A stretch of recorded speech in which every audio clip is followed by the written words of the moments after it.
Kutoka Dodoma, Tanzania, hii ni Sky TV na habari kuu usiku huu.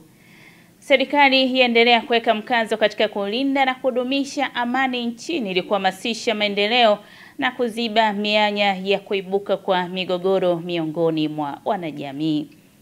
Na katika habari za kimataifa, Umoja wa Afrika wasifu mkataba kati ya Rwanda na DRC. Na kwa upande wa michezo, mashindano ya UMISETA na UMITASHUMITA yahitimishwa rasmi leo. Hujambo mtazamaji na karibu katika ulimwengu wa habari kutoka hapa Sky TV, tukikuletea uchambuzi wa dakika 60 za habari, michezo, biashara na utabiri wa hali ya hewa. Mimi ni Mindi Josefu. Waziri Mkuu Kassim Majaliwa amesema kuwa serikali itaendelea kuweka mkazo katika kulinda na kudumisha amani nchini ili kuhamasisha maendeleo na kuziba mianya kuibuka kwa migogoro miongoni mwa wanajamii. Virginia Po anasimulia zaidi. Ametoa kauli hiyo leo Jumapili Juni 29, 2025 wakati wa kufunga kongamano la Afrika Mashariki la amani lililoandaliwa na The Islamic Foundation katika viwanja vya shule ya msingi Mirongo jijini Mwanza, alipomwakilisha Rais Daktari Samia Suluhu Hassan. Amesema kuwa mabadiliko ya teknolojia na kuiga tamaduni za mataifa ya nje imekuwa miongoni mwa chanzo kikubwa cha mmomonyoko wa maadili. Nataka tu niseme kati ya miaka hii ya karibuni kumeanza kujitokeza mmomonyoko wa maadili hasa kwa vijana wetu. Hili nalo naamini mmelijadili na nyie ni mashahidi ninaposema haya, mmegundua huko mabadiliko ya mwenendo ya vijana wetu. Hili jambo lazima tuliangalie kwa upana wake, na ni muhimu sana tukaliweka kama ajenda katika kila kiongozi wa dini anapopata nafasi ya kuzungumza na wananchi. Hii iwe ajenda ya kudumu ndani ya nchi, swala maadili na mmomonyoko wa maadili, na hasa vijana wetu. Haya mabadiliko ya teknolojia yanakwenda kuathiri maadili ya vijana wetu, kuiga tamaduni za nchi za magharibi huko. Maadili ya vijana wetu yanamonyoka. Siku hizi kijana mdogo kumuita mzee kitu cha kawaida, jambo ambalo kimaadili halipo. Kwa vitu vya namna hii, sisi ndio viongozi wenye jukumu la kusimamia eneo la maadili ili tupate wa vijana ambao wana maadili mema. Na tuanzie kwenye ngazi ya familia. Tumeweka mfumo wa shule na walimu, na wao wanafanya kazi ya kusaidia kurekebisha mwenendo wa vijana wetu. Lakini kubwa zaidi, taasisi za kidini kwenye misikiti na makanisa, mashehe, mapadre, wachungaji, mababa askofu, mnafanya kazi nzuri sana. Wakati wote mkiwa kwenye membari mnazungumza hayo. Mheshimiwa Majaliwa amesema kuwa jamii inapaswa kuona umuhimu wa kukuza utamaduni wa majadiliano na maridhiano katika kushughulikia tofauti zilizopo miongoni mwa jamii. Twende tukasisitiza umuhimu wa kukuza utamaduni wa majadiliano na maridhiano katika kushughulikia tofauti zilizoko miongoni mwetu. Tukienda kusisitiza umuhimu na kujenga utamaduni wa kukaa pamoja kujadili, tutafika mbali sana. Wazee wetu huko zamani kwenye familia zao walikuwa na mzee mwenye familia alikuwa anakaa hapo moto wa jioni, anaita vijana wake wanazunguka moto, anasema mmoja baada ya jingine yale ambayo hayastahiki kufanywa kwenye familia hiyo. Kwa moto wa jioni ulitumika sana na wazee wetu wa zamani kukemea mambo. Na sasa tunao wazee wa mila kwenye maeneo yetu, bado na wao wanafanya kazi kubwa nzuri. Twende tuungane nao kama sisi viongozi wa dini, na sisi tuna nafasi hiyo vile. Hapa tunataka tupaswa kujenga jamii na kuheshimu maoni tofauti na kuhimiza mjadala kwenye majukwaa, na nafasi ya viongozi, taasisi, wanajamii ndio iwe daraja la kwenda kwenye maridhiano ambako tunatamani mambo haya jitokeze. Naye mwenyekiti wa Islamic Foundation Arif Nahdi amesema kuwa taasisi zao zitaendelea kushirikiana na serikali katika kuijenga Tanzania yenye haki, amani, usawa, maendeleo na heshima kwa wote. Taasisi zetu zitaendelea kushirikiana na serikali yako tukufu katika kujenga Tanzania yenye haki, amani, usawa, maendeleo na heshima kwa wote. Aidha, taasisi zetu zote zinaendelea kukemea vikali kauli zenye viashiria vya kuvunja amani, upendo na kuvunja heshima za viongozi wetu. Kwa kufanya hivyo, ikiwa ni sehemu ya mafundisho ya dini yetu, tunamwomba Allah subhanahu wa ta'ala akujalie, akupe afya njema Mheshimiwa Rais Dr. Samia Suluhu Hassan, wewe na jopo lako lote la uongozi, awape afya njema na nguvu, na uendelee kutuongoza kwa hikma na amani aliyokupa Allah subhanahu wa ta'ala. Mimi ni Virginia Paul, Sky TV. Na tuelekea mkoani Geita ambapo makada wa Chama cha Mapinduzi CCM wilaya ya Geita wameendelea kujitokeza kuchukua na kurudisha fomu za kuomba kupitishwa na chama ili kupeperusha bendera ya chama ngazi ya ubunge katika uchaguzi mkuu ujao. Michael Bundala ametuandalia ripoti kamili. Ni siku ya pili ya kuchukua fomu ndani ya Chama cha Mapinduzi CCM, na leo katika wilaya ya Geita makada mbalimbali wa Chama cha Mapinduzi CCM wamejitokeza hapa kwa ajili ya kuweza kuchukua fomu za kugombea ubunge. Wagombea wa ubunge katika wilaya ya Geita wameendelea kuchukua fomu katika ofisi za chama za wilaya, lengo likiwa ni kuomba kupitishwa na chama kuwania nafasi hiyo kupitia Chama cha Mapinduzi CCM. Katibu wa wilaya wa chama hicho Michael Msuya ametoa taarifa ya mwenendo wa zoezi hilo la kuchukua na kurudisha fomu, ambapo amesema mpaka kufikia hii leo jumla ya makada 25 wa CCM wamejitokeza kuchukua fomu katika wilaya ya Geita. Leo tarehe 29 tuna siku ya pili ya zoezi la uchukuaji wa fomu za viongozi mbalimbali wanaowania uongozi wa chama chetu kwa wilaya ya Geita. Kwa wilaya ya Geita ina majimbo manne mpaka leo tarehe ya jana 28 na leo tarehe 29 tuna jumla ya wagombea ambao wanatokana na chama chetu cha Mapinduzi. Tumepata wanachama 25. Wanachama 25 ambao wamejitokeza kugombea nafasi mbalimbali za uongozi. Kwenye jimbo la Katoro kwa jana na leo tuna jumla ya wanachama 8, 7 wakiwa wanaume na mmoja akiwa mwanamke. Kwenye jimbo la Busanda tuna wanachama 4, wanaume na mmoja mwanamke, jumla wanachama 5. Kwenye jimbo la Busanda kuna wanachama 5. Jimbo la Geita lina wanachama 4 walijitokeza jana na leo, wote ni wanaume. Na jimbo la Geita mjini lina jumla ya wanachama 8, 7 ni wanaume na mmoja ni mwanamke. Katika jimbo la Katoro waliochukua fomu kwa siku ya leo ni pamoja na mhandisi Kija Ntemi ambaye ni mchimbaji mdogo wa madini anayegombea kwa mara ya kwanza, Matias Halawa ambaye ni mfanyakazi wa serikali ofisi za TANROADS mkoa wa Rukwa ambaye pia kitaaluma ni mwanasheria, Zefania Odhiambo ambaye ni mjasiriamali na ana shahada ya sanaa na ualimu ambaye aligombea jimbo la Busanda mwaka 2020, na mhandisi Tumaini Magesa aliyekuwa mbunge wa jimbo hilo miaka 5 iliyopita.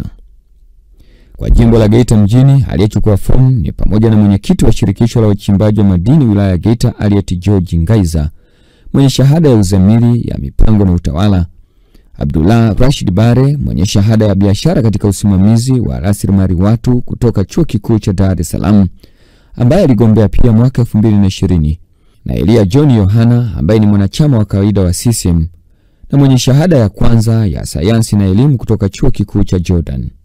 Wakati huo huo, makada mbalimbali wameendelea kurejesha fomu walizozichukua, akiwemo aliyekuwa mbunge wa jimbo la Geita Joseph Kasheku Msukuma pamoja na mkurugenzi wa shule za Waja Chacha Wambura ambaye anagombea jimbo la Geita mjini. 28 nilikuja kuchukua fomu na mazingira niliyoingia nayo ni ya kisafari. Uliona wewe unaweza kusema nimeingia kinewe, lakini mimi nimekuja na basi. Kwa hiyo nikija na basi lazima nivae kitu cha kukinga baridi. Unafahamu mazingira ya mabasi yetu yana baridi kali. Kwa hiyo hilo lisikupa tabu. Tarehe 28 nilifika katika ofisi ya CCM ya Geita na nikaweza kufika ofisi ya katibu wa wilaya, nikaweza kuchukua fomu ya kugombea nafasi ya ubunge katika jimbo la Geita mjini na nimefanikiwa kuijaza vizuri, na leo tarehe 29 na saa 6 nimeweza kurudisha. Ni katika siku ya pili ya kuchukua fomu hapa katika wilaya ya Geita ambapo wagombea mbalimbali ambao wanaomba kupitishwa na Chama cha Mapinduzi CCM ngazi ya ubunge wamejitokeza kwa ajili ya kuchukua fomu kupeperusha bendera ya Chama cha Mapinduzi CCM.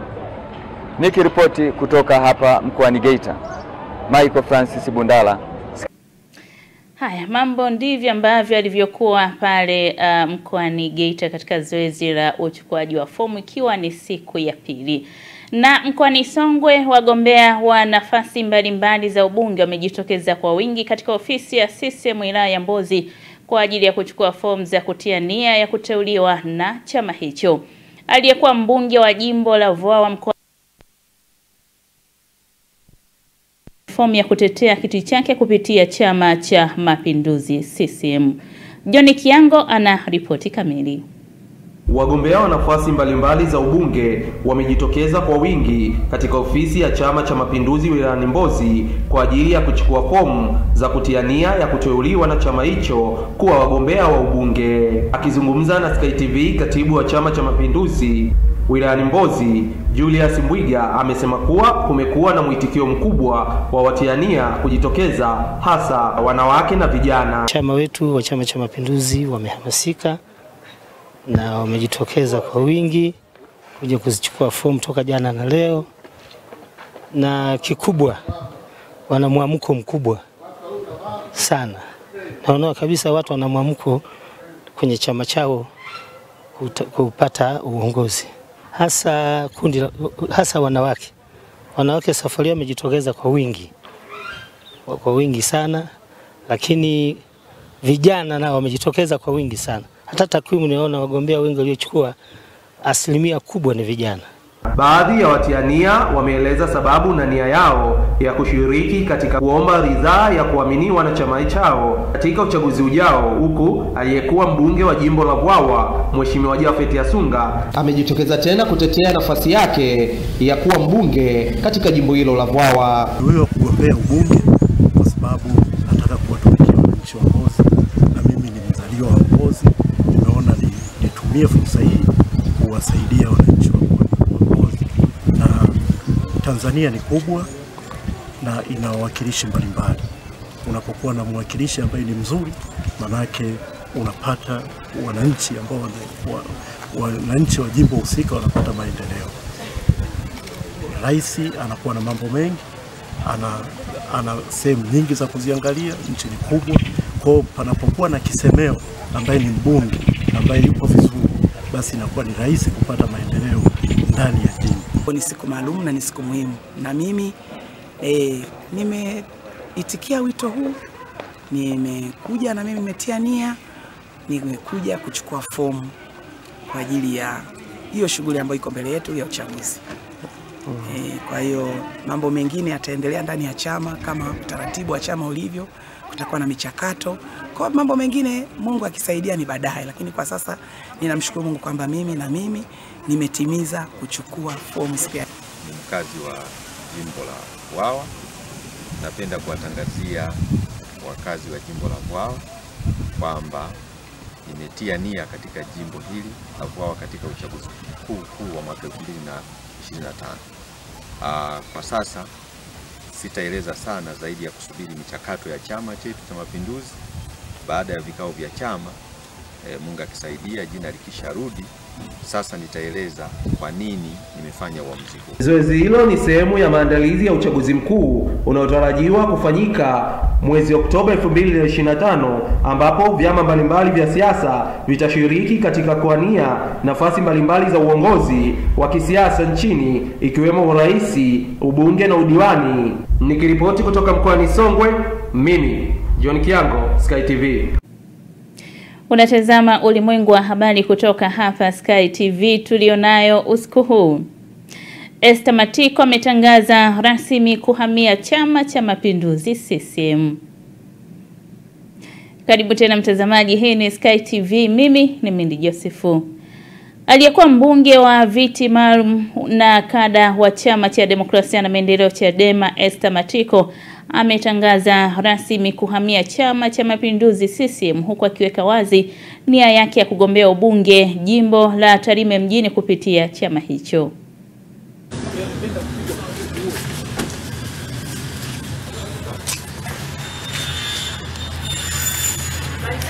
Kwa moyo wa shukrani, unyenyekevu na uzalendo wa kweli kwa nchi yangu, leo nasimama hapa mbele yenu waandishi wa habari na mbele ya Watanzania wote na hususan jimbo la Tarime mjini.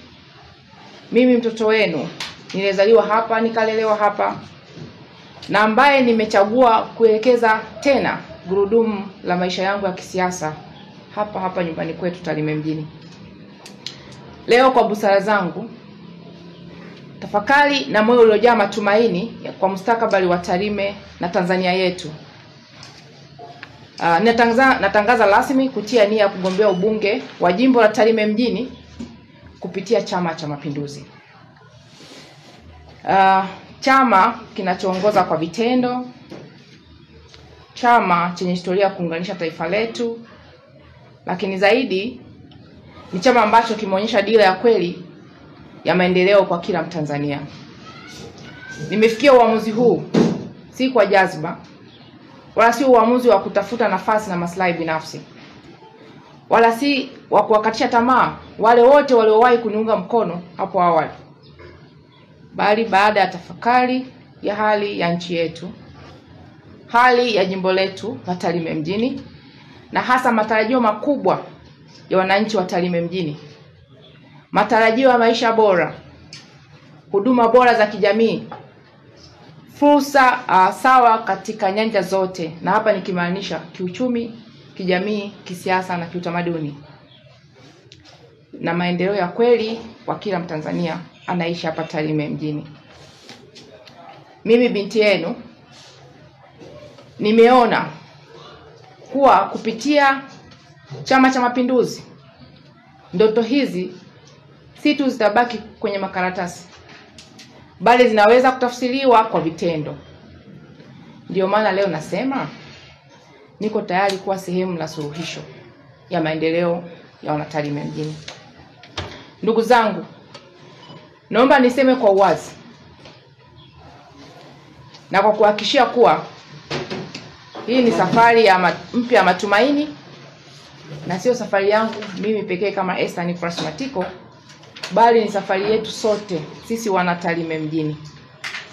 Ni safari ya mabadiliko chanya, safari ya mshikamano, safari ya kazi na utu, kama kauli mbiu ya chama chetu inavyosema, kazi na utu, tusonge mbele. Na wanachama 38 wa CCM wamechukua fomu ya kwamba kugombea ubunge katika majimbo 4 ya Ukonga, Segerea, Kivule na Ilala yaliyopo wilayani Ilala mkoani Dar es Salaam. Katibu wa CCM wilaya ya Ilala Sylvester Yaledi amesema idadi hiyo ni hadi leo mchana, na upande wa madiwani wanachama waliojitokeza kuchukua fomu ni 134. Tangu jana tarehe 28 tunaanza zoezi la kutoa fomu kwa wagombea nafasi ya ubunge kwa majimbo 4 yanayounda wilaya ya Ilala. Majimbo haya ni jimbo la Ilala, jimbo la Segerea, jimbo la Ukonga na jimbo la Kivule. Tangu jana mwitikio uliokuwepo wana CCM ni mkubwa. Jana hadi sasa ninavyozungumza mchana wa leo, jumla ya wanachama wa CCM wapatao 38 wamekwisha kuchukua fomu za kugombea ubunge katika majimbo haya 4. Katika majimbo haya 4 watu waliochukua ni 38 kama nilivyosema awali, lakini idadi hii kati ya hao waliochukua wanawake ni wagombea 7 na wanaume wako wagombea 31. Kiujumla mwitikio upo mkubwa, na mwitikio mkubwa zaidi uko kwenye jimbo la Kivule ambao ni jimbo jipya. Inaonyesha wazi wana Kivule walikuwa na kiu ya kupata nafasi ya jimbo, na wameonyesha kwa vitendo wamechukua wana Kivule wengi sana fomu mpaka sasa. Lakini pamoja na zoezi hili kuanza jana, waliochukua nafasi ya udiwani hadi jana jioni, jumla wana CCM wapatao 134 walikuwa wamechukua fomu za kugombea udiwani katika kata 36 zinazounda wilaya hii ya Ilala. Katika nafasi hizi waliochukua nafasi hizi wapo wanawake 29 na wanaume 105. Kwa ujumla zoezi linaendelea vizuri, watu wanachukua fomu na tunawaelekeza vizuri, na mpaka sasa hatujapata shida yoyote ile katika zoezi la utoaji wa fomu. Wana CCM ni watulivu, wana hekima na busara, na hakuna uliokuja na shamla, mbwembwe, vifijo, nderemo ni kinyume na taratibu za chama. Wote wametii maelekezo ya chama. Nimejitokeza kugombea ubunge kwa jimbo la Kivule nikiwa na msukumo wa ndani. Kwanza sisi Kivule tuna changamoto kubwa sana ya miundombinu ya barabara. Mimi huwa siwabezi viongozi waliopita kwamba labda kuna kitu walikosea. Hapana, tunatofautiana vipawa, tunatofautiana elimu, tunatofautiana uwezo, na kubadilishana ni jambo la msingi. Tunataka kiongozi ambaye kwa sasa ataliangalia hili jambo kwa umakini zaidi. Kwanza mimi linaligusa, ninaishi maeneo yale. Pili, linawagusa wateja wangu ambao wakati mwingine wanashindwa, kuku wameiva, wanashindwa kuwauza kwa sababu unakuta wanunuzi wanakataa kwenda kuchukua kuku hao kwa sababu ya ubovu wa miundombinu. Zipo kero nyingine mbalimbali za kijamii ambazo sisi tunasema kauli mbiu yetu ni kazi na utu. Kama kutatokea kitu chochote ambacho kinaondoa utu wa mtu, mimi nitakidhibiti, kwa sababu sisi tunatanguliza utu ndo tunaenda kwenye maendeleo. Nimedhamiria kushirikiana na wananchi katika ajenda za kwao kuwaletea mabadiliko zaidi, kuthibitishia umma na kimataifa kwamba Chama cha Mapinduzi kina sera nzuri, kina mipango thabiti na nia ya kuleta maendeleo. Nimechukua fomu kutiania jimbo la Kivule. Kule tuna changamoto kidogo ya miundombinu. Kwa hiyo nitahakikisha tunapambana na serikali ya barabara za mitaa ziweze kupitika nyakati zote. Kwa hiyo mimi kama mwanamke nagombea nafasi hii kuonyesha kwamba wanawake tunaweza na tuna uwezo wa kutatua changamoto za wanawake, lakini pia changamoto za wababa na nchi nzima kwa ujumla. Leo nimeenda kuchukua fomu kwa ajili ya kugombea tena nafasi ya udiwani kupitia chama changu, Chama cha Mapinduzi. Kwa maana katika ule mchakato wa kura za maoni za kumpata mgombea atakayepeperusha bendera ya CCM katika uchaguzi mkuu utakaofanyika mwezi Oktoba 2024. Awamu iliyopita nilikuwa diwani wa kata ya Ilala. Nimemaliza utumishi wangu hivi karibuni, na sasa chama chetu kimeanza mchakato kuanzia jana kuelekea mpaka tarehe 2 mwezi wa 7. Ni matumaini yangu kwa kazi zile nilizozifanya katika kata yetu ya Ilala na halmashauri ya jiji kwa ujumla, kwamba wananchi wa kata ya Ilala wameona, viongozi na wanachama wa Chama cha Mapinduzi wameona. Hivyo basi naacha ridhaa hii kwa vikao vya chama kwa ajili ya uteuzi wa wagombea, na mwisho wa siku tuingie kwenye mchakato wa kumpata mwakilishi mmoja wa kuipeperusha bendera ya Chama cha Mapinduzi. Binafsi sina mashaka juu ya utekelezaji wa ilani niliyoifanya katika kata ya Ilala. Kuelekea kilele cha maadhimisho ya siku ya Kiswahili duniani na utarajiwa kufanyika Julai 7 huko Zanzibar, Baraza la Kiswahili BAKITA limehitimisha rasmi mbio za masafa za kimataifa za Kiswahili jijini Arusha, ikiwa ni sehemu ya kampeni ya kuenzi lugha ya Kiswahili na kuhamasisha matumizi yake kukua zaidi. Amina Ngahewa kutoka Arusha na taarifa kamili. Akifunga rasmi mashindano hayo, Bi Fatma Muhammad Rajabu, ambaye ni katibu mkuu Wizara ya Habari, Vijana, Utamaduni na Michezo Zanzibar, amesema kuwa Kiswahili si lugha tu, bali ni tunu ya taifa na nembo ya mshikamano wa Watanzania tangu enzi za harakati za kupigania uhuru hadi sasa. Pamoja na kujivunia chimbuko la lugha ya Kiswahili hapa nchini kwetu, hii ni tunu ya taifa letu na ndicho chombo kilichotuunganisha Watanzania wote tangu enzi za kupigania uhuru wa taifa letu kutoka kwa koloni mpaka sasa, kutuwezesha kuwa na mshikamano mkubwa katika taifa hili. Kiswahili kwa sasa ni lugha ya kimataifa na inatambuliwa na taasisi za kimataifa ikiwemo UNESCO na AU.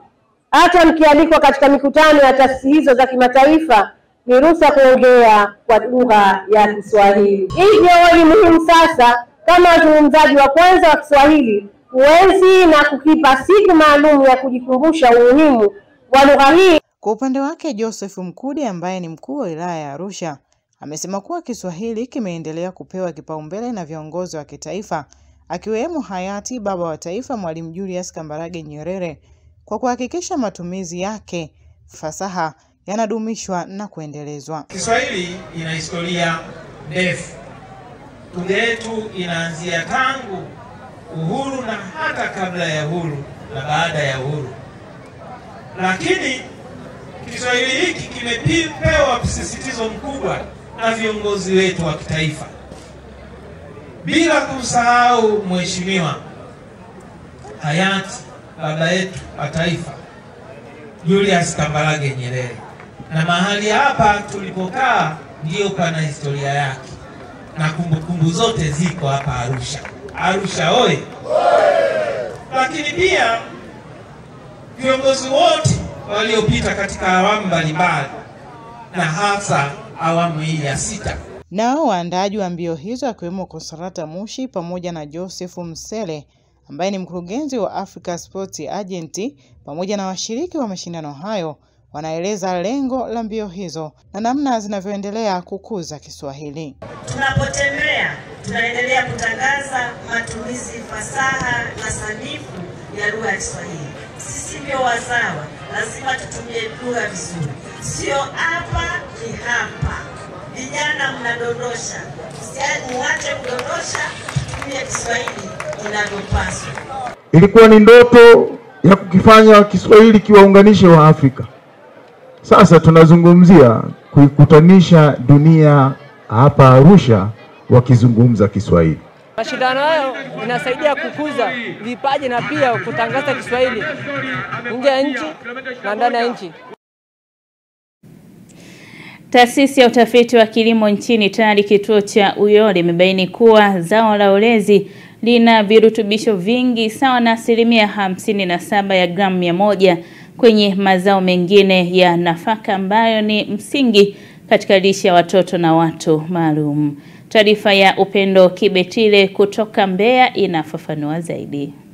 Mkurugenzi wa TARI kituo cha Uyole ambaye ni mratibu wa mazao ya uwele kitaifa Dennis Tipe amesema hayo katika siku ya mkulima wa zao la ulezi ambapo wamebaini upotevu wa mazao hayo kwa kukosa kufanyiwa utafiti katika uendelezaji wake. Hapa tuna siku ya mkulima wa zao la ulezi. Kama unavyojua haya ni mazao ya asili, lakini kwa kipindi kirefu pia hayakupata msukumo sana katika utafiti, lakini katika uendelezaji wake. Mazao haya pia yanapotea kwa sababu ya wingi wa mazao mengine ya nafaka.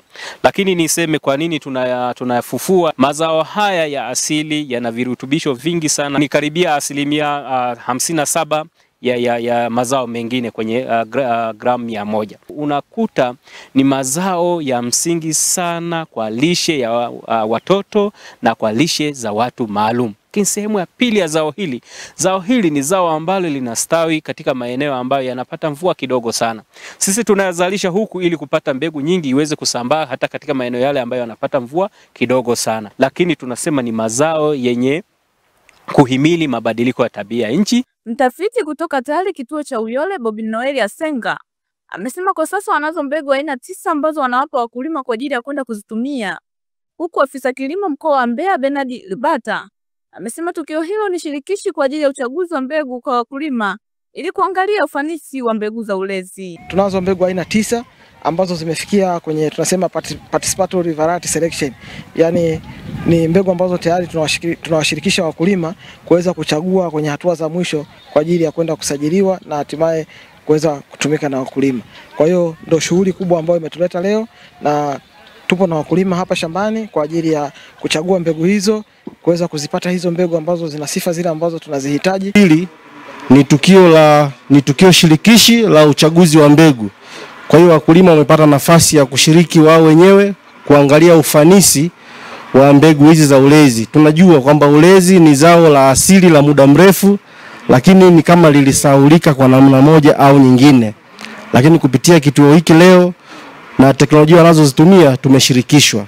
Baadhi ya wakulima walioshiriki kujifunza uchaguzi wa mbegu hizo wametoa shukrani zao kwa kituo cha TARI Uyole kwa kuwafundisha aina nyingi za mbegu ya ulezi. Fahamu hii mbegu ya ulezi leo hii toka nizaliwe sijawahi iona. Nimependa sana kuja kujifunza somo hili la ulezi. Pia nawashukuru taasisi ya kilimo, na pia kuna mbegu ambayo nimeichagua nimeipenda.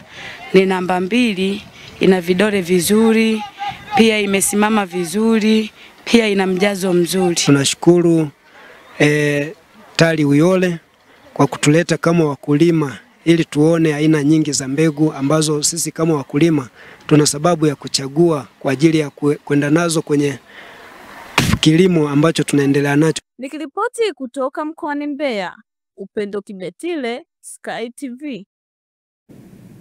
Mtazamaji, tunahitimisha katika habari za kitaifa na sasa tunapata mapumziko mafupi. Nikirejea ni katika habari za biashara na uchumi.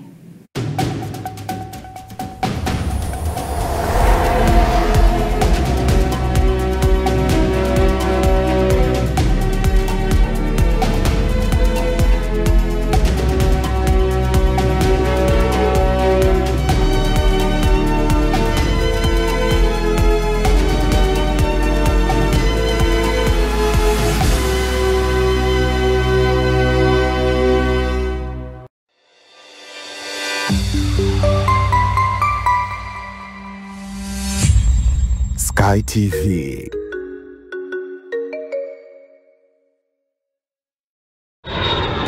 Jambo Entebbe, Jambo Zanzibar. Air Tanzania inakuletea ruti mpya, yani Dar es Salaam moja kwa moja mpaka Entebbe, halafu Entebbe shwa mpaka Zanzibar, visiwa vya karafuu. Safari moja amazing, bei ni bomba kabisa. Dar to Entebbe ni kuanzia USD 159 tu. Entebbe to Zanzibar ni kuanzia USD 155 tu. Safiri kwa Rwanda uhakika kila Jumatatu, Ijumaa na Jumapili. Usikubali hadithi. Pakua Air Tanzania app au tembelea www.airtanzania.co.tz na ukate tiketi yako leo. Kwa mawasiliano zaidi piga +255 748 77 3900. Air Tanzania, the wings of Kilimanjaro.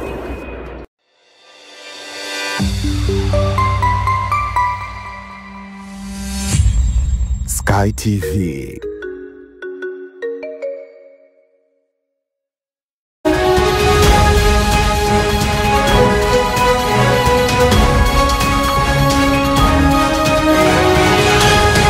Biashara na uchumi. Karibu katika habari za biashara na uchumi. Mimi ni Godless Gaspar. Gavana wa Benki Kuu ya Tanzania Bwana Emmanuel Tutuba ameshiriki katika mkutano wa 32 wa mwaka wa Benki ya Maendeleo ya Uagizaji na Uuzaji wa Bidhaa Afrika, Afreximbank, uliofanyika mjini Abuja, Nigeria, kuanzia tarehe 25 hadi 28 Juni 2025. Mkutano huo wa kimataifa ulijadili masuala mbalimbali ya kiutendaji na ya kimkakati ya benki hiyo, ukiwa umebeba kauli mbiu kujenga mwelekeo katika miongo ya ustahimilivu. Kauli mbiu hii ililenga kutathmini mafanikio yaliyopatikana kwa ustahimilivu wa taasisi hiyo na kujenga msingi imara wa maendeleo ya baadaye barani Afrika. Katika mkutano huo, Gavana Tutuba alipata fursa ya kuchangia mada kuhusu uimara wa taasisi za kifedha kwa maendeleo endelevu ya Afrika na umuhimu wa hifadhi maalum ya mkopeshaji katika kuwezesha utafiti. Akiwasilisha mada hiyo, Gavana Tutuba alisisitiza umuhimu wa kulinda hadhi hii maalum kwa benki za maendeleo barani Afrika ili ziendelee kuwa na uwezo wa kupata fedha kwa ajili ya kufadhili miradi mikubwa ya kimkakati. Na upande mwingine, mwenyekiti wa chama cha Alliance Democratic Change ADC, Shabani Itutu, ametoa wito kwa serikali kuweka mikakati madhubuti ya kuwawezesha wamachinga, mamalishe na vijana wa bodaboda na bajaji badala ya kuwaona kama kero za mijini. Kama mnavyojua, nchi yetu Mwenyezi Mungu ameipa wafanyabiashara wadogo wadogo. Ukienda kwenye masoko yetu kuna wakina mama wanaitwa mama ntilie na wako vijana wanaitwa mama chinga. Hawa wote ni Watanzania baada ya kukosa ajira za viwandani na kukosa ajira serikalini na kukosa ajira kwenye mashirika mbalimbali, wameamua kujiongeza, wanafanya biashara mabarabarani kwenye miji yetu. Vijana hawa sio kwamba hawapendi kufanya biashara mahala pazuri, hawana mitaji. Ndio maana wanatandika biashara zao chini, lakini bado mateso wanayoyapata ni makubwa. ADC tunasema Mungu akitusaidia tukashika nchi hii, kwanza mawazo yetu ni kujenga machinga complex katikati ya miji. Dar es Salaam hapa Hatupashi kwenda nje. Tuko na nyumba za msajili pale Kariakoo. Tutavunja nyumba hata 10, tujenge machinga complex kubwa.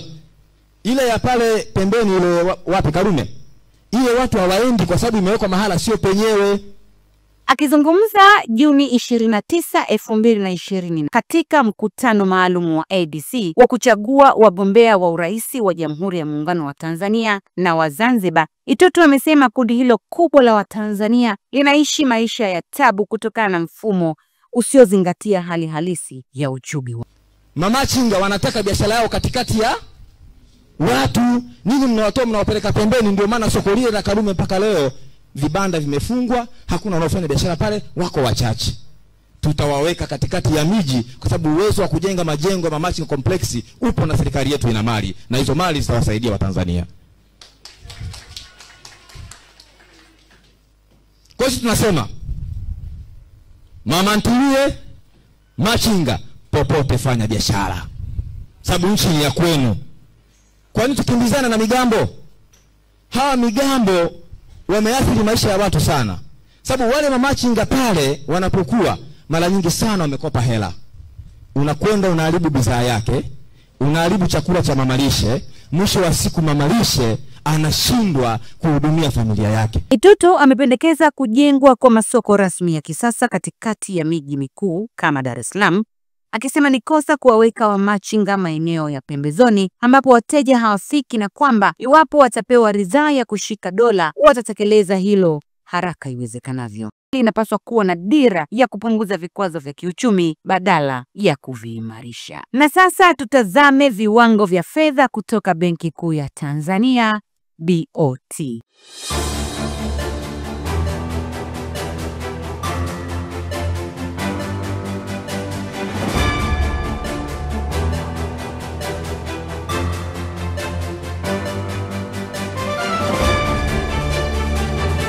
Na huo ndo mwisho wa habari za biashara na uchumi. Mimi ni Godilness Gaspar.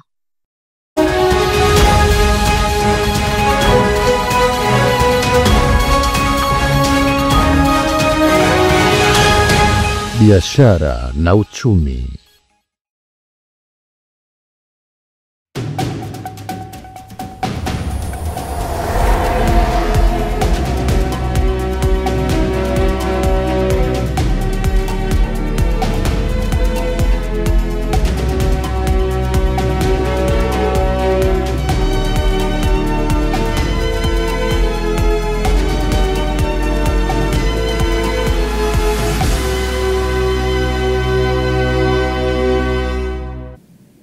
Mtazamaji, moja kwa moja kwa sasa tunaungana na PUC Jayunga katika mkusanyiko wa habari za kimataifa, ambapo huko kubwa zaidi ni Umoja wa Afrika umesifu mkataba kati ya Rwanda na DRC.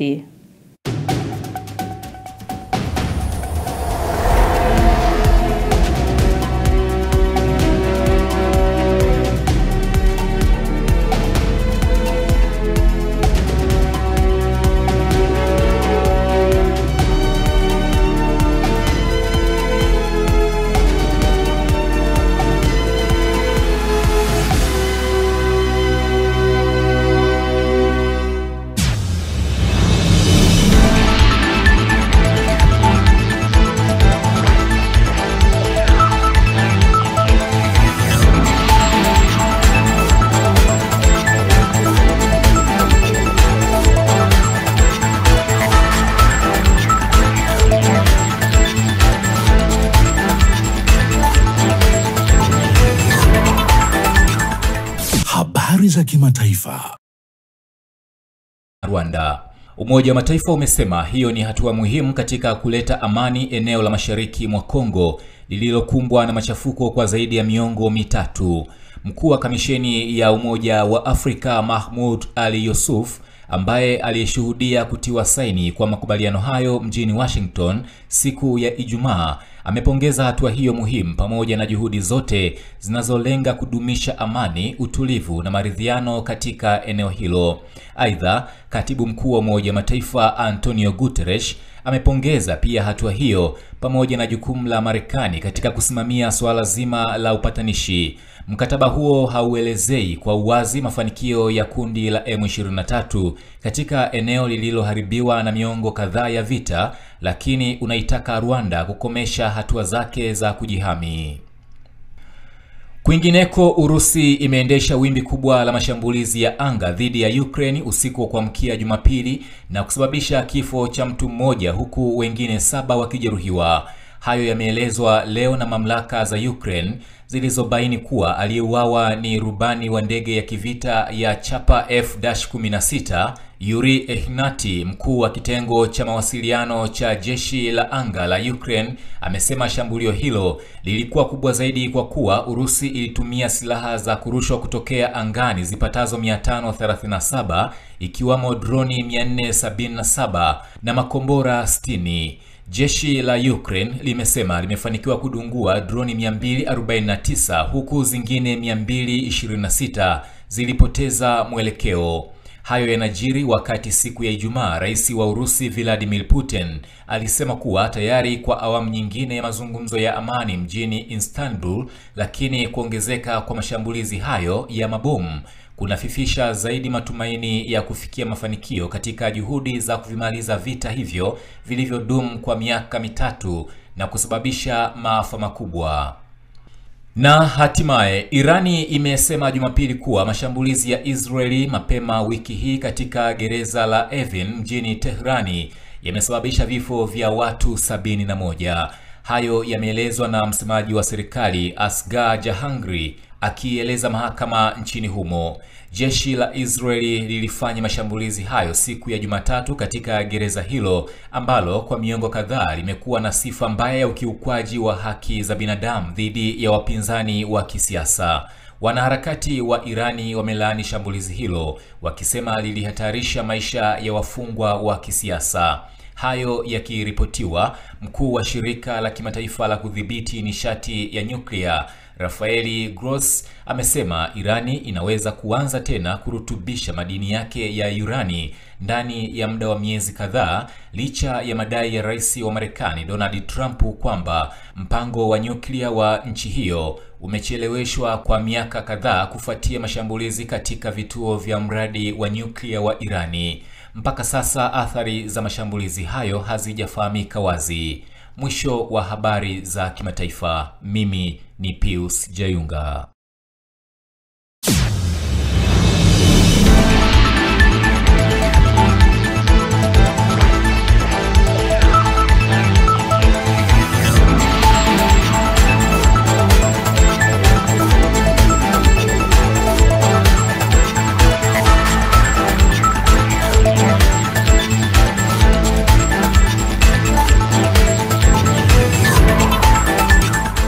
Habari za kimataifa.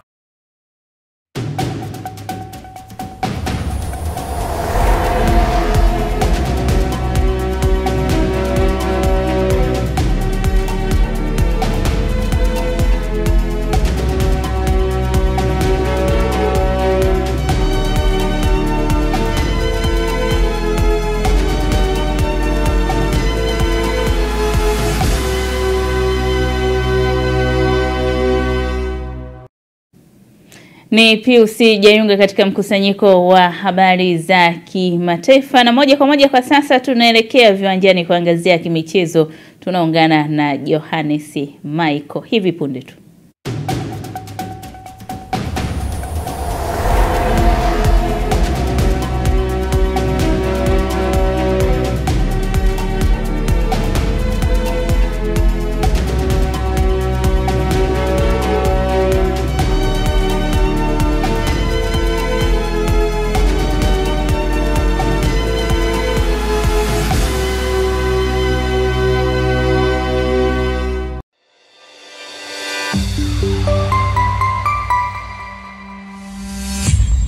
Sky TV.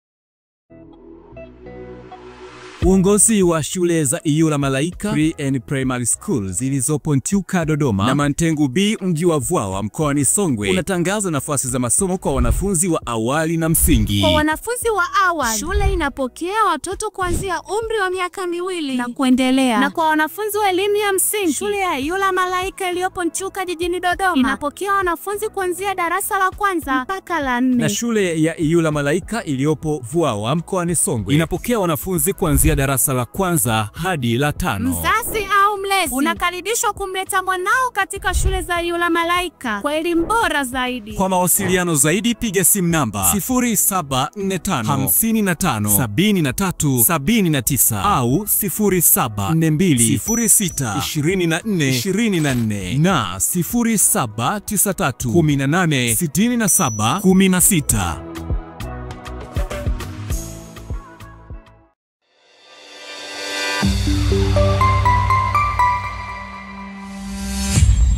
Sky TV.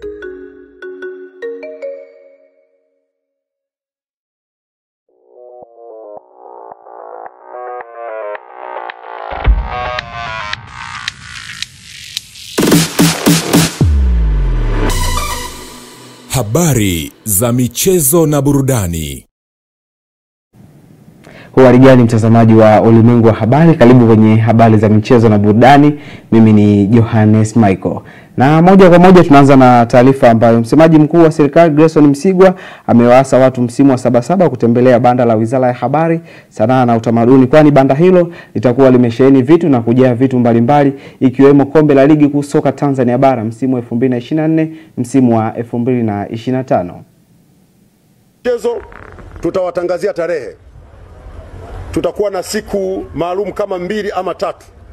Tutaleta kombe la bingwa wa ligi kuu ya soka Tanzania bara, Dar es Salaam Young Africans. Tutalileta hapa, watu watapata fursa ya kuja kupiga picha na kombe lao la timu ambao wamekuwa mabingwa wa ligi kuu. Lakini nichukue nafasi hii kuzipongeza timu zote zilizoshiriki ligi kuu mwaka huu. Changamoto ilikuwa kubwa, ligi yetu imekuwa sana kwa ubora, ni kwa sababu timu zote zimeshiriki kwa pamoja. Kwa hiyo Yanga tunawapongeza, ni mabingwa na kombe lao litakuwepo hapa. Tutajitahidi na baadhi ya wachezaji mje muwaone, wale wanaopiga mwingi. Na wale wenzangu na mimi tukitoka hapa tunakwenda Zanzibar kutakuwa na fainali ya kombe la shirikisho. Leo saa 2 usiku Yanga wanacheza na Singida Black Stars. Kwa hiyo hapo pia kutakuwa na kombe jingine. Na lenyewe tutalileta hapa. Pia watu waje wapige picha na atakayekuwa bingwa kati ya Yanga ama Singida. Na kunako taarifa nyingine ni kuhusiana na mashindano ya Umoja wa Michezo na Taaluma Tanzania kwa shule za msingi na sekondari nchini yamehitimishwa leo rasmi Juni 29 mwaka 2025 mkoani Iringa. Timu ya soka ya wasichana kutoka mkoa wa Mwanza imeibuka bingwa baada ya kuilagaza Dodoma kwa goli 1-0 katika uwanja wa shule ya sekondari Lugalo. Mchezo wa Mwanza na kocha na mchezaji wa Mwanza Faraja Yohana aelezea mafanikio ambayo ameweza kuyapata, lakini kocha mkuu wa kikosi cha timu ya wanawake cha mpira mkoa wa Mwanza Surutani Juma naye aeleza juu ya mafanikio ambayo ameyapata. Naitwa Faraja Yohana Malata, ni mchezaji kutoka Mwanza Jiji. Leo tulikuwa tuna mechi finali UMISETA 2025. Tulikuwa na mechi Mwanza dhidi ya Dodoma. Mwanza tumeibuka washindi goli 1-0. Tumefunga kipindi cha kwanza. Kwa sisi ni mabingwa UMISETA 2025. Sisi kama Mwanza tunafurahi kwa kushinda, na wana Mwanza pia tunaomba watupokee vizuri tutakavyorudi na kombe letu, na tumekuwa mabingwa mara 4 mfululizo. Kwa majina naitwa Sultani Juma, kocha mkoa wa Mwanza. Tunashukuru. Kwanza mechi hazikuwa rahisi sana kama tulivyokuwa tunafikiria. Wapinzani wetu walikuwa wagumu sana Dodoma. Dodoma ni watu ambao tunajuana na Mwanza. Mara nyingi sana tunakutana mara kwa mara. Kwa hiyo mchezo ulikuwa mgumu sana. Lakini nashukuru yote kwa yote tumeshinda goli 1. Kwa hiyo Mungu ametusaidia, tumepata ushindi huu si haba kwa wana Mwanza. Na kubwa zaidi, unajua sisi tulikuwa ni mabingwa watetezi. Kwa hiyo tulikuwa tunatetea kombe. Kwa hiyo ilikuwa ni hali ngumu sana. Mimi kama mwalimu nilikuwa nimepewa jukumu zito na jukumu gumu. Kwa hiyo yote kwa yote tunashukuru vijana wangu, tumepambana na tumetekeleza lile ambalo. Nami niwape pongezi timu ya mpira wa miguu kwa wanawake mkoa wa Mwanza.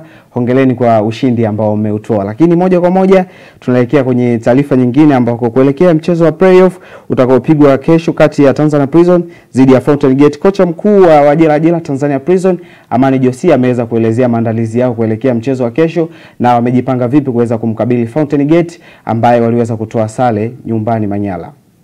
Hizi ya timu yetu ya Tanzania Prison kwa siku ya leo ameenda vizuri na psychologically tuko vizuri kwa sababu ya namna ambavyo tumekuwa tukiperform hivi karibuni na namna ambavyo klabu yetu tumeiset kuandaa kiakili, lakini pia kisaikolojia hapo tumejaribu kuweka tahadhari kwamba kuenda sare ugenini na mwenyeji kama Fountain Gate isitufanye tukabweteka, tukaona kama kazi imeisha, kwa sababu maajabu tumeshaona mengi sana kwenye mechi, kwenye mpira na mechi kama hii inahitaji mwenzetu anahitaji matokeo ya kushinda ya aina yoyote ile, kwa ni mechi ambayo iko open. So tumeweka tahadhari hiyo isije kuona kama ambavyo watu wakabeba maneno ya washabiki huko kwamba tayari kama Fountain ameshindwa kuifunga Prison nyumbani basi kule anaenda kufungwa. Kwa hiyo tusibebe ujumbe wa washabiki, sisi tubaki kuwa wafanyakazi. Kwa hiyo kama ni kubaki kuwa wafanyakazi, tumezungumza na wachezaji wangu kwamba tuna kazi ya kufanya, na nimewapa mifano mingi sana ya timu ambazo zilishindwa kushinda nyumbani zikaenda kushinda ugenini. Niliwapa mifano ya timu ambazo ziliongoza kwa idadi ya magoli mengi nyumbani na ugenini pia zikafungwa magoli mengi na mwisho wa siku zikatoka kwenye. Na moja kwa moja tunaenda kimataifa ambapo timu ya taifa England chini ya umri wa miaka 20 imetoa ubingwa wa kombe la mataifa ya Ulaya kwa vijana lika la umri wa miaka 20 kufuatia ushindi wa bao 3-2 dhidi ya timu ya taifa ya Ujerumani, finali ambayo iliweza kupigwa kwa siku ya jana. Na kunako taarifa nyingine kuhusiana na Muhispania Carlos Alcaraz atawania Grand Slam yake ya 3 mfululizo wa msimu mpya wa michuano hiyo utakaoanza rasmi Jumatatu ya Juni 30 mwaka 2025 kufuatia rekodi ambazo ameziweka katika Grand Slam. Na mimi nafikia tamati kwenye habari za michezo na burudani na kurudisha kwake Mindi Joseph kwa ajili ya kuweza kuhitimisha ulimwengu wa habari.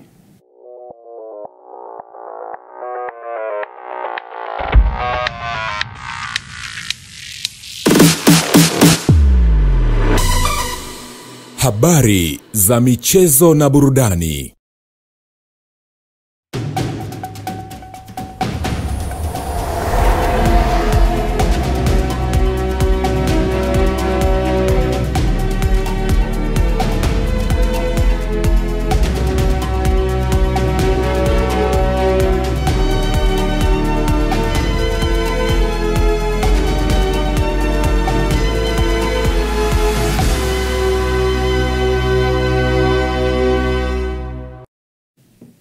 Ni Johannes Michael katika mkusanyiko wa habari za michezo. Mtazamaji, na moja kwa moja tunaelekea katika utabiri wa hali ya hewa kwa saa 24 zijazo kuanzia saa 3 kamili usiku. Habari ya Jumapili mpenzi mtazamaji, na karibu katika utabiri wa hewa wa saa 24 zijazo kuanzia saa 3 usiku. Jina langu ni Ramadhani Omari kutoka Mamlaka ya Hewa Tanzania. Na kwa kwanza tuangalie mfumo wa pepo ambapo inaonyesha upepo unatarajiwa kuvuma kwa kasi ya kilomita 40 kwa saa, hususan katika maeneo ya ukanda wetu wa pwani ya Bahari ya Hindi, maeneo ya Ziwa Victoria pamoja na maeneo ya kusini mwa Ziwa Tanganyika. Kwa maeneo ya kaskazini mwa Ziwa Tanganyika pamoja na Ziwa Nyasa, upepo unatarajiwa kuvuma kwa kasi ya kilomita 30 kwa saa, na maeneo ya Ziwa Rukwa upepo unatarajiwa kuvuma kwa kasi ya kilomita 20 kwa saa.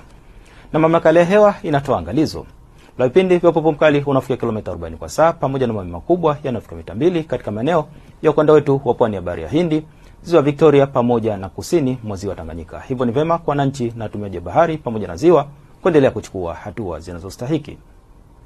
Na kwa siku leo hali ya ukavu inatarajiwa kuendelea katika maeneo mengi hapa nchini, lakini pia hali ya baridi inatarajiwa katika baadhi ya maeneo hapa nchini.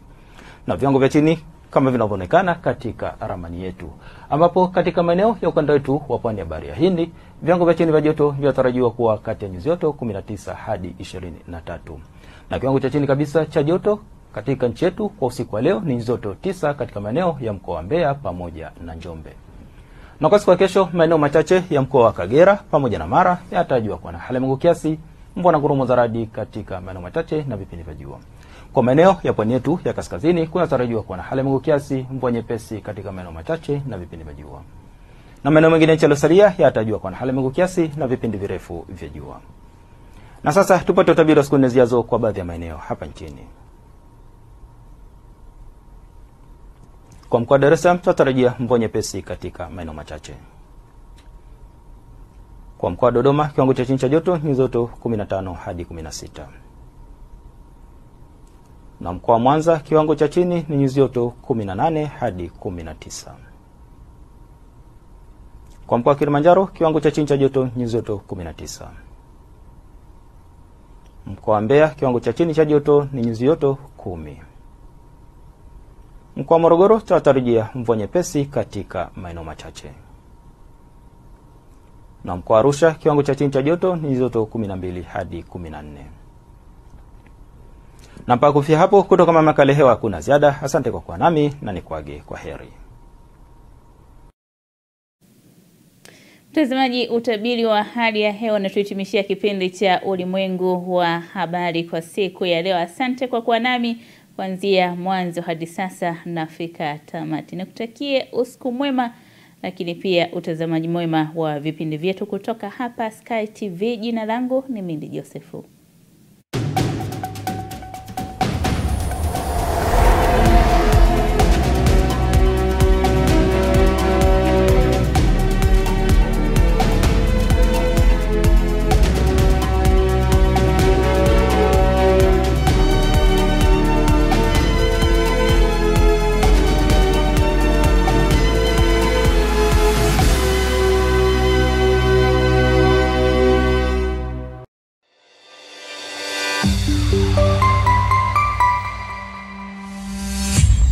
Sky TV.